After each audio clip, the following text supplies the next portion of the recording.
Yo, what's going on? It's Terrell, Hall of Fame, D-Line, TBKC, and all that sweet, beautiful, wonderful shit. This one is actually unfortunately something that I've dealt with, I recently dealt with. And this is about bloat, man. And in the American bully community, I'll explain my couple situations. I'm surprised it doesn't happen a lot more. But the thing of it is that it's been many studies throughout the years, even back when I was in college, of all the things that create bloat or create this situation with the dogs. And it's everything from overfeeding, sometimes a very fast change of food. So like if you're switching your dog's food, you might want to be careful to gradually blend the food in and allow your dog to have an adjustment time with his meals.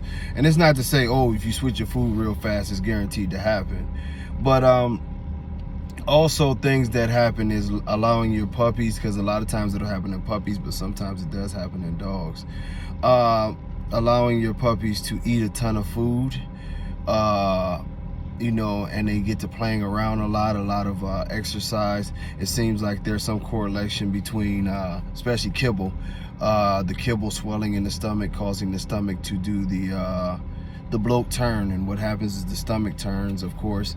There can be a rip, there can be, the rip is deadly because it rips the intestine. Surgeries most of the time is something that you can have happen if you catch it fast enough, but you'll notice your dog getting a little bit weak out of nowhere, then a lot weak out of nowhere, then they'll get unresponsive. A lot of times if you check the stomach areas, and if you see this, it's probably too late, but sometimes you'll see this, you check the stomach area and there's a knot there. You can see a sort of a swelling, a knot there. Rush the dog to the vet, and it's possible you can get the surgery to correct it.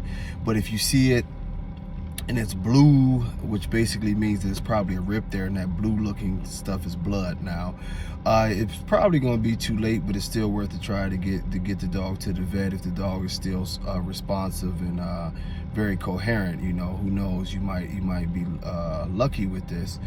But I mean, I've heard of many people having their dogs having this situation happen, and it works out for them. Unfortunately, we had a dog named Homicide. This was back in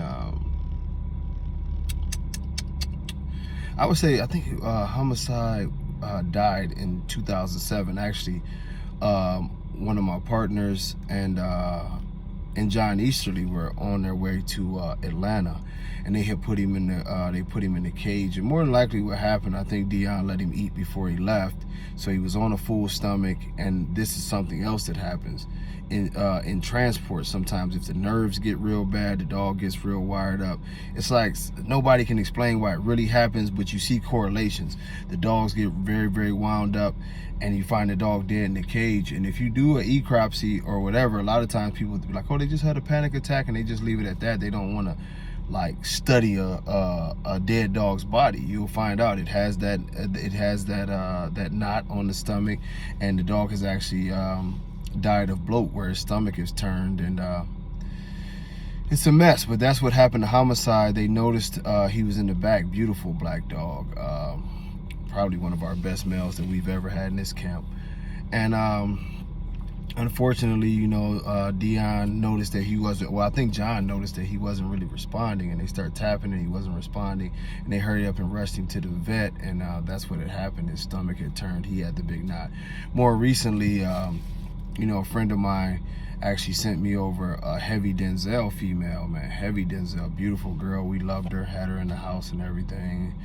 She was going to be the kid's pet. And when I came back from taking care of everything, you know, that day, dog was perfectly fine. Thicker than a Snicker, running around, everything. And this is just me guessing what happened. I was feeding her, you know, her measured amounts a day. But having kids here, you know, they want to play with their puppy. I'm guessing they probably let her out, and Mandela, because he's older and he knows how to pace himself on eating, his bowl is always out, just like Denzel's bowl is always out. Well, oftentimes now they eat from the same bowl, but it's always food out. But I restrict the puppies because puppies ain't got no damn sense. They see food and that food, and my guess would be that either she ate you know, a bunch of extra food, because there is some evidence to that by the way the food was when I went over there to check their bowls, because Denzel and Mandela don't make messes. And it's either that or the kids with these damn treats, you know. And then, you know how kids, they'll sneak. But, you know, I put the puppy up, let her out, you know, to do her poop thing. And I put the puppy up, and I was going out to get some supplies, working on the kennels. And I was going for, I was probably going for 3 or 4 hours or whatever. But when I got home, she was super lethargic, like, but you know, I'm just thinking she's sleeping or whatever. So at that point, you know, you don't think to, okay, I gotta check the dog because the dog is, you know, laid out. Dogs sleep. So I went out and did the yard work, and I came back in, and now I'm expecting, like, it's time for you to go back out to the restroom again, you know, at least, you know. And she was like pretty much just, she was there, but she wasn't there. And I'm like, oh fuck, something's going on here. So I pulled her out and definitely saw, you know, after in my inspection, what I didn't want to see, which is just the abdomen had that, like I say, you could tell something was not right in the abdomen. So I called a friend of mine locally that's a veterinarian, and you know, he basically just had the prognosis, like, you can go through thousands of dollars of surgeries and you can rush her up here and this and that and the other, because he wasn't equipped to do the surgery at the time. His place is actually a lot further away. But, you know, he's like, you can do all of that, but he's like, I'm just being honest with you, it's going to be a waste of time. She's pretty much gone. So this is the second one in, like, you know, a lot of years and a lot of dogs. But, you know, even after the first time, you know, I was so interested in trying to find out why this happens. And the main correlation that I get, and maybe some people can interject on the video, is overfeeding, you know. Overfeeding, heavy, a combination of overfeeding, heavy nerves. Sometimes it's not even overfeeding. The combination of just eating, heavy nerves, a lot of exercise, strenuous, you know, stress on the body type of things. And this is when you get that situation of the stomach turning, and you know, it's not, you know, definitely not fun when you love your dogs and everything. But I did want to tell y'all, you know, to forewarn y'all on some of this stuff. And I've talked about this before when traveling. I know a lot of people like to stuff their dogs, especially for shows and stuff. Let your dog, especially in the car, travel on a light stomach. You know what I mean? It helps the dog a lot. You don't want your dog to have to lay in a position, whether it's in the crate or even in the back seat. Some dogs get car sick. Some dogs are just nervous if they're not. Even the dogs who ride a lot get nervous. This can cause this. I've heard a lot of stories about people, you know, these sudden death syndromes of the dog dying, and they was like, oh, he was worked up, and a lot of them never check. But I guarantee you, if you check, a lot of these different situations is from that. And it is more rare, but trust me, it happens more than you think.